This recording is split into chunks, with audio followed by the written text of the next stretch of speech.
को मैंने बताया था कि ये मेरे पास एक बोल्ट है। अभी ये बोल्ट मेरे पास आ गया, अब मुझे इसका साइज़ का नहीं पता कि इसका साइज़ क्या है। तो मैंने इसका साइज़ मालूम करने का आपको तरीका बताया था। इसको पिच गेज से और मेजरिंग मुख्तलिफ किस्म की करके आप कर लेते हैं, वर्नियर कैलिपर से भी कर लेते हैं। लेकिन अब नई टेक्नोलॉजी आ गई है AI, तो आप AI से भी इसको मालूम कर सकते हैं। अब मेरे पास ये जो है ना, इतने सारे किस्म के जो ये हैं, क्या कहलाते हैं, नट एंड बोल्ट पड़े हुए हैं यहाँ पे।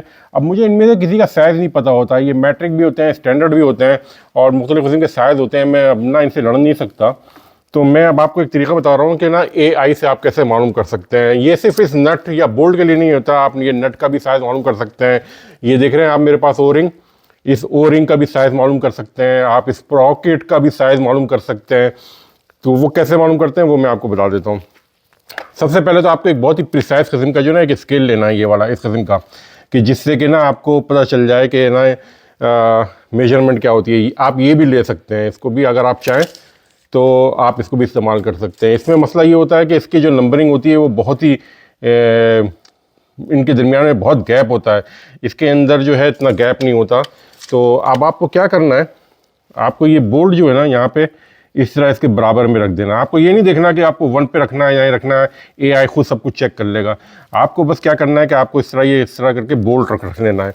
और इसके बाद जो है ना आपको इसकी 3 पिक्चर लेनी है।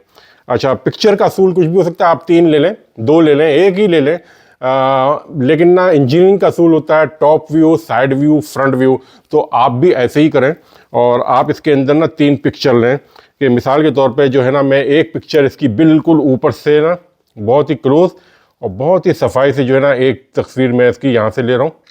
और इसके बाद जो बहुत सारी इंफॉर्मेशन होती है नट एंड बोल्ट पे, वो इसके हेड पे लिखी हुई होती है, मुख्तलिफ किस्म के हेड पे होती है। मैं आपको दिखाता हूँ, 1 मिनट। तो आप इन बोल्ट पे देख रहे होंगे किसी के ऊपर ये लाइन पड़ी हुई है, ये स्टैंडर्ड में है या ये इसका इसमें सिर्फ कुछ लिखा हुआ है, इसके अंदर भी कुछ लिखा हुआ है, इसके अंदर भी कुछ लिखा हुआ है। तो ये मालूमात तो AI के पास पूरी होती ही होती है। लिहाजा ना आपको एक तस्वीर जो है ना इसको यहाँ रख के इसी स्केल के पास, एक तो मैंने साइड से ले ली थी, अब आपको एक तस्वीर जो है ना इस तरह करके भी लेनी है और आप एक तस्वीर इस पर ऐसे भी करके ले लेंगे। अच्छा, इसके बाद जो है ना इसके अंदर आपको साइड की ज़रूरत नहीं है।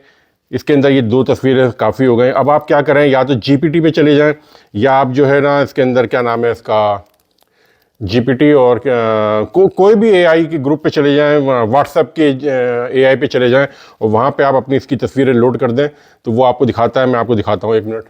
तो ये देखें, ये मैंने 2 फ़ोटो लोड कर दी GPT पे। इसको मैंने कहा कि ना ये मुझे इसका साइज़ बता दे, तो इसने इसको जनरेट करके ये आपको भी बता देगा कि ना इसके अंदर साइड ये इसके अंदर लिखा हुआ आ गया कि इसने बताया है कि ये लेंथ इसकी 90 मिलीमीटर है और थ्रेड डायमीटर इसका 12 mm का है और इसका जो हेड है वो स्ट्रेंथ इसकी 8.8 है।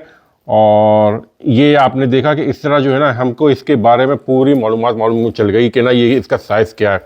तो अगर अब मिसाल के तौर पे मुझे इसमें ना ये नज़र नहीं आ रहा इसकी पिच साइज़ क्या है, तो मैं इसमें इसको पूछ लूँगा, क्योंकि इसने बताया नहीं है, लिहाजा मैं इससे पूछ लूँगा कि इसका पिच साइज़ क्या है।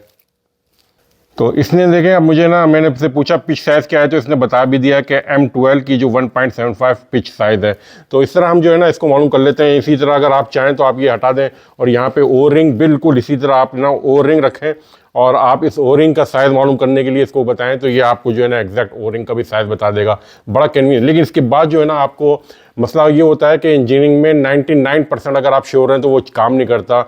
मतलब है कि अगर आपको ये पता है कि 99% ये ही बोल्ट है तो ये सही नहीं है, आपको 100% चाहिए होता है। क्योंकि आप इसके लिए जाते हैं, ख़रीदते हैं, लेके आते हैं, मशीन पे लाने के लिए लगाया, मालूम चला ये साइज़ नहीं है, तो आपकी सारी मेहनत ज़ाया हो गई, मशीन टाइम ज़ाया हो गया। लिहाजा जब इंस्टॉलेशन का टाइम आता है तो उस वक्त आपको कंफर्म होना चाहिए कि आपका 100% 100% कंफर्म कैसे होगा, AI से 100% कंफर्म नहीं होगा। इससे आपको एक अंदाज़ा हो गया था। अब आपको पिच गेज और मेजरमेंट जो मैंने आपको वीडियो में बताया उसी के ज़रिए आप इसको कंफर्म कर सकते हैं।